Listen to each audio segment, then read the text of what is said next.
much, Chief Smith, and welcome to all of you this evening. What we're going to show you is how a sprinkler system works. Historically, sprinklers were used for like warehouses and commercial properties, but through the years we've learned that in multifamily particularly and residential, it has a wonderful life-saving characteristic. But before I get started, I want to introduce a couple of my colleagues that are walking around busily. I'm going to start with Pat Heffernan, Maplewood Fire Department, an officer there, a technician that we really value and enjoy. Brandon Vito is the newest member of our team. Brandon is the program chairman for 3 states: Minnesota, Wisconsin, and Iowa. Around dealing with the firefighters is my colleague Joel Hewitt. Has been a fire chief in 5 different departments and just celebrated his 50th year of service in the fire service. So let's give Joel a hand for that. He's shy, but he deserves a hand. Thank you, Joel. And my name is Tom Brace. I'm the former Minnesota State Fire Marshal. Prior to that, I was the Washington State Fire Marshal. And I've been with the National Fire Sprinkler Association, which is an advocacy group. We don't sell sprinklers, but we sell the concept of sprinklers. So, what you're going to see today is this. The furniture behind me in both pods, if you will, is brand new. I can tell you that nobody has even sat in them once. This is brand new furniture. This is what is in your home. Now, in your grandmother's time, she had solid wood furniture, wool coverings, horsehair, padding, and you had up to 13 minutes to get out of a home based on that type of furniture. This type of furniture, you'll have about 3 minutes. 3 minutes, it's a great difference than 13, 3 minutes. And why is it important? Well, the number one most dangerous place we live is our home. More people die, all fire deaths. If you look at it as an aggregate, 80% of all fire deaths occur where we live, at home. So we're most anxious to reduce that number. I just heard a briefing here this morning that last year we lost 61 people in the state of Minnesota through fire, and we're beyond that this year, and this year is not over. So, a sprinkler system with fire sprinklers, my left, your right, and that's the one we're going to do first, and then we're going to do the one on my right, your left. There is no sprinkler. They are identical, and what we've created is a drape near the wastebasket. The wastebasket is combustible. A couple of sheets of newspaper crumbled.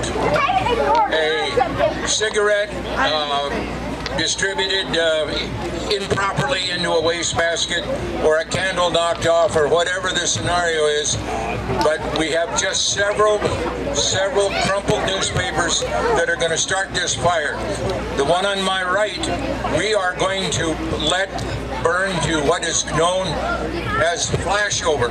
And you will see it roll over the top of the ceiling and out, and I guarantee you that it is a sight to see.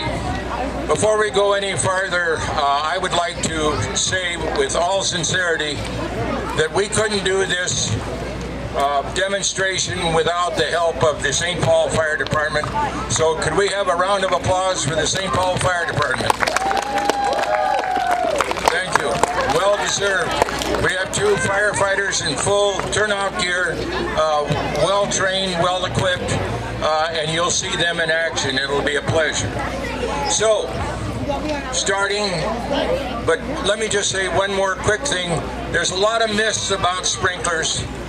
They go off one at a time. In the movies, they have them where they the whole area is under sprinklers. It's heat. Doesn't matter if you burn your toast. It's going to maybe get the smoke detector going, but it's not going to get the sprinkler head going. It's heat. Somebody said, how hot is it?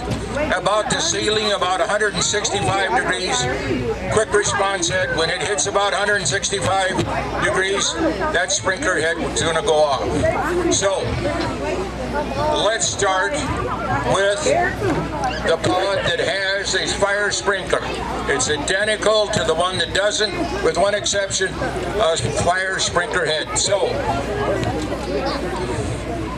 oh, now look at the fire coming up the drapes. Out of the wastebasket, coming up in the classic V pattern.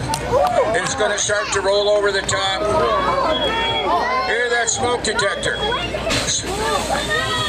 And look what happened. Anybody time that?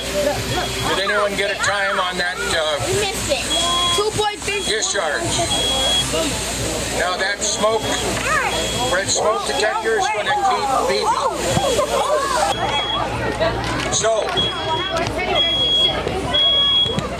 if you look, a lot of this furniture could be dried out and reused. The stuffed animal, we had one that we did 16 different burns with. Blow dryer, and that stuffed animal is ready for another 16. Watch it in this scenario here. Identical furniture, identical props, but no sprinkler head. So, here we go. That is going to ignite this side. Remember, this does not have a fire sprinkler head in it. And we're going to let it burn to flashover. Once again, up the drapes, and some of you ladies will recognize that that really is a sheet. It's not really drapes. But we're trying to demonstrate to the best we can. You see it fall down and start to catch the coverlet on the couch. Now that's going to burn a little bit. Do you see that black smoke?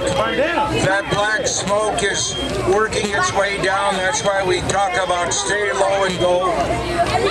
That's unburned products of combustion. And let me tell you, if you breathe that black smoke, it well could be fatal. All right. So this fire is uninterrupted by a sprinkler. We're just letting it burn. Remember that you have 3 minutes to get out of a home.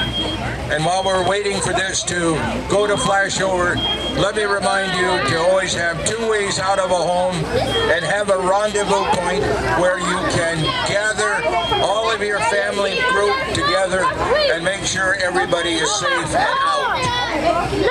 Practice it. Practice it. Children, parents, grandparents, practice it.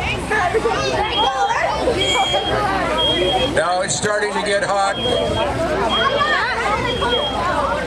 And all of a sudden, a big fancy word called exponentially, a curve is going to go like this when it really starts taking off. In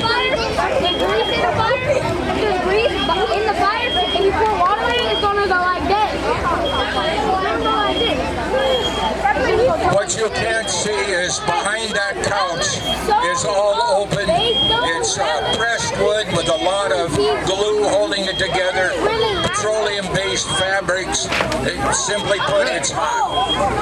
TV fell down.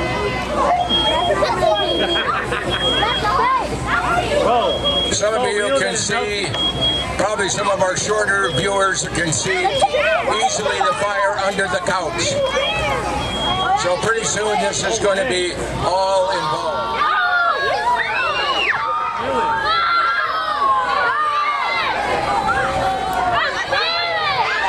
And that, ladies and gentlemen, is what a full flashover looks like.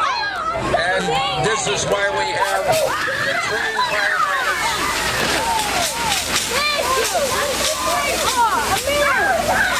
Now these firefighters know how to put this fire out. Notice that the color of smoke has changed slightly. It's lightened up a bit.